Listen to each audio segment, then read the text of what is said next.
Hello.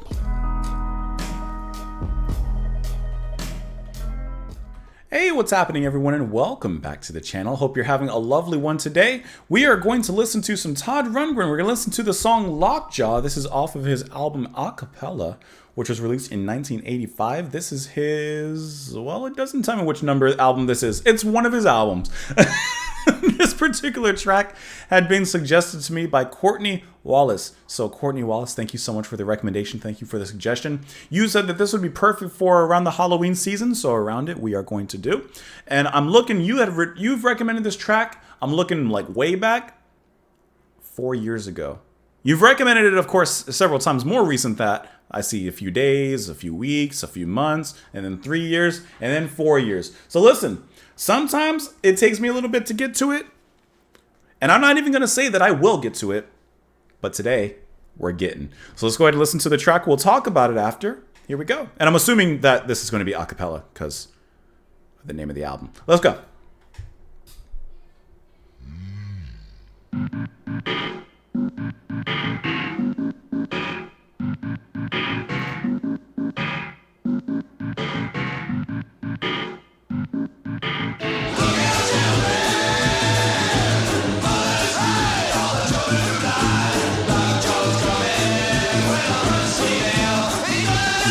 That's interesting.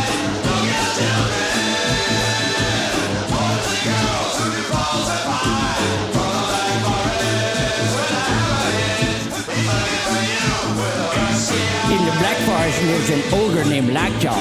Lockjaw doesn't like children who tell lies. Late at night he stalks the houses of the fibbers and the falsifiers, and before they can cry out from their beds, he nails their jaws open with a rusty nail, using his head for a hammer. Okay. You might escape him for a while and think you fooled him, but he'll get you in the end. He'll get you. He'll get you. Is that saxophone?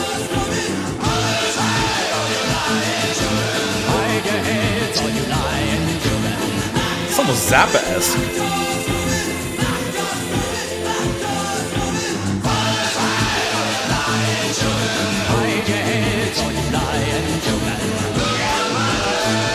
Like, there's a lot of obvious vocals in here.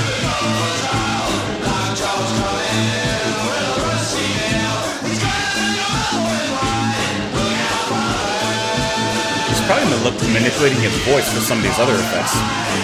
But it sounds very convincing.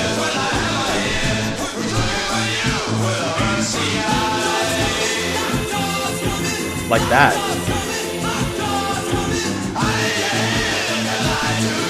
Like a saxophone.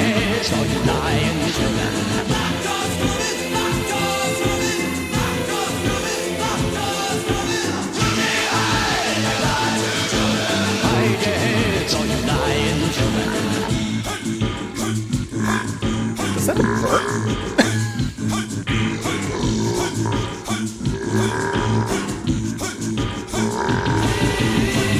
Many people wonder, could such a horrible thing be true? Who would make up such a terrible tale? It seems such a cruel punishment for such a tiny little lie. Well, I gotta confess, it's a fib. I made it up myself. It's pretty funny, don't you think? Lockjaw's coming!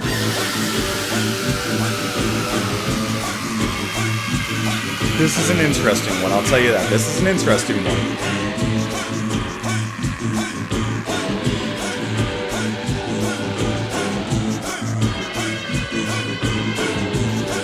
That album cover.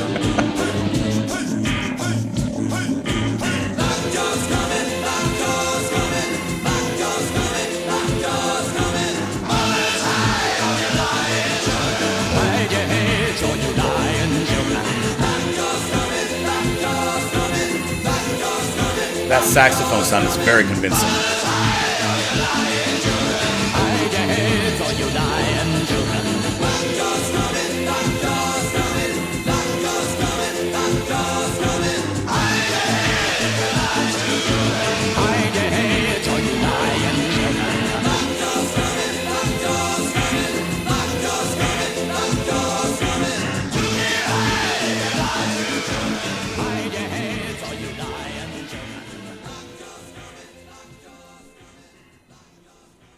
Okay. If this album was not called a cappella, I would have not guessed that some of the sounds in here, like the saxophone or the guitar, were vocals. Because, bring you guys up here really quick. This album is one of Rundgren's most unusual in that every sound is the product of the artist's voice. He employed overdubbing techniques and emulator. Like, there's a bunch of stuff happening in here. So, getting back to like the music itself, a lot of it is very convincing. There's a lot of it that obviously is vocals and bum bum bum bum bum, and obviously is singing, but some of it is not so obvious. This is a weird one, an interesting one, and a weird one. I like how melodic it is. I like how heavy it sounds. It sounds very, very abstract to me. Like, it reminds me of Frank Zappa, and even though I don't really know a lot about this band, it reminds me of Primus. Like, it just has that weirdness to it. And at the same time, to an extent, it does work. Now, I'll be the first to admit this isn't something that I would really listen to on my own. It's just not my thing, right?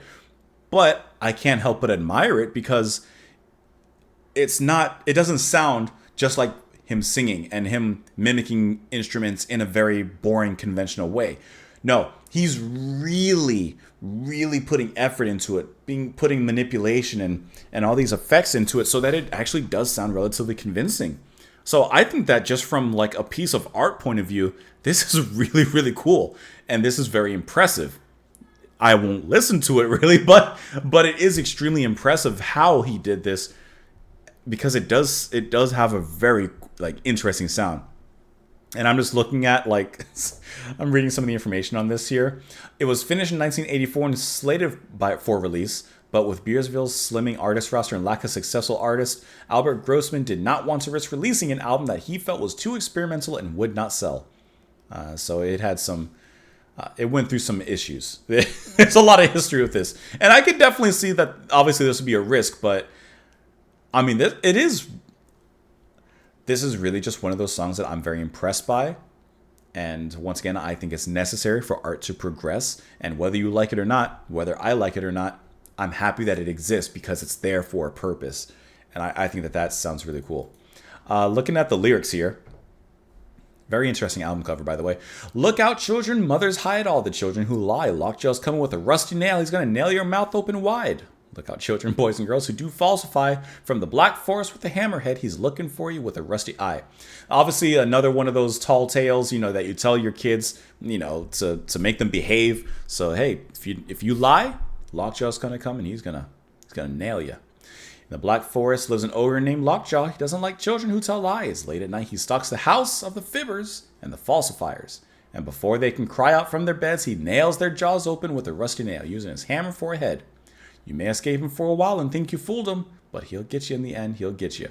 I will say that I do like a lot of Todd Rundgren's voice throughout this track, which is all him.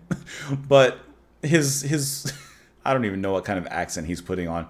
But the way that he speaks in that particular section is different. Lockjaw's come in, hide your heads, all your lying children. Mothers, hide your lying children. Look out, mothers telling lies to a gullible child. Lockjaw's coming with his rusty nail. Teachers and leaders who do falsify from the black forest with their hammerhead, he's looking for you with a rusty eye. Many people wonder, could such a terrible tale be true? Who would make up such a terrible tale? Seems such a cruel punishment for such a tiny little lie. Well, gotta confess, it's a fib. I made it up myself. It's pretty funny, don't you think? I do think. I do think. Definitely an interesting one. If anything, I'll give you that. Let me know what you guys thought of the track in the comments down below. You can follow me over on Twitter. Support the channel on Patreon. Thank you so much for the recommendation. Thank you so much for the suggestion. Have a wonderful rest of your day. And I'll see you all later, guys. Bye. That's different. That's a different one. I'll give you that.